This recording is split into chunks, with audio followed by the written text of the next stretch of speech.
Şimdi hangi eyaletler salınacak, niye sallanıyorlar biraz konuşacağım üstüne ama önce geçen seçimin ve Donald Trump'ın kazandığı seçimin de yani bir önceki seçiminde yani yaklaşık 8 yıldır seçimler, seçim sonrası, seçim yaklaştığında en çok konuşulan şey Rusya'nın seçime müdahalesi ve bu seçime müdahaleyi de genel itibariyle Trump lehine kullanıyor şeklinde zaman zaman algıların üretilmesi. Bu seçimde, bu düzleminde herhangi bir şekilde siber bir müdahaleyle Rusya işin içine karışır mı, karışmaz mı diye sorulmuş. Bazı yanıtlar veriliyor haberde. Bakalım efendim.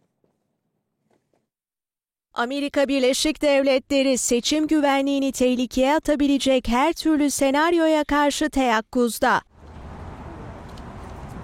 Amerika Birleşik Devletleri Federal Soruşturma Bürosu FBI ile ABD Siber Güvenlik ve Altyapı Güvenliği Ajansı uyardı. Rusya'nın seçimler hakkında bir makale ve sahte röportaj olmak üzere 2 yeni dezenformasyon girişiminde bulunduğu öne sürüldü. Rusya bağlantılı aktörlerin seçimin meşruiyetini zayıflatmak, seçmenlere seçim süreciyle ilgili korku aşılamak ve ABD vatandaşlarının siyasi tercihleri nedeniyle birbirlerine karşı şiddet kullandığını öne sürmek için görüntüler ve sahte makaleler oluşturduğu belirtildi. Moskova'nın bu kapsamda seçim gününde de benzer içerikler yayınlaması ihtimaline karşı uyarı yapıldı. Kısa süre önce de Haitili göçmenlerin seçimlerde oy kullandığını gösteren sahte bir video sosyal medyada dolaşıma sokulmuştu. Amerikan CNN televizyonu o videoyu paylaşan Trump destekçisi sosyal medya fenomenlerinden birine ulaştı. Fenomen videoyu paylaşması karşılığında Kremlin yanlısı bir propagandacıdan $100 aldığını söyledi.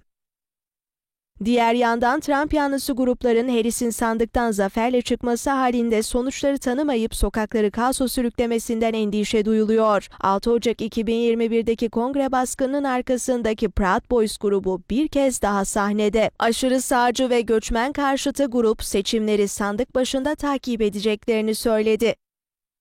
Kar amacı gütmeyen araştırma kuruluşu olan Advance Democracy'nin analizine göre Proud Boys'a ait Telegram kanalları özellikle Ekim ayından bu yana 2024 seçimlerinin Trump'tan çalınacağını ima eden içerikler yayınlıyor.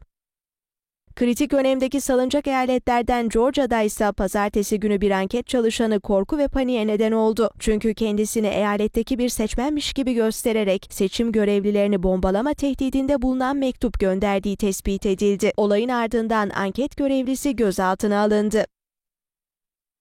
Başta başkent Washington olmak üzere ülkenin dört bir yanında güvenlik önlemleri en üst seviyede.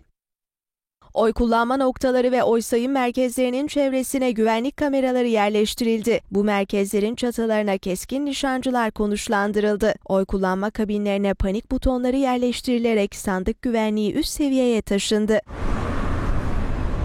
Caddelere ilave polis ekipleri sevk edildi. İnsansız hava araçlarıyla denetimler sıkılaştırıldı. Washington ve Nevada eyaletlerinde ulusal muhafızlar hazır bekletiliyor. Çok sayıda dükkan sahibi olası bir ayaklanmaya karşı önlem aldı. Vitrinler tahtalarla kapatıldı.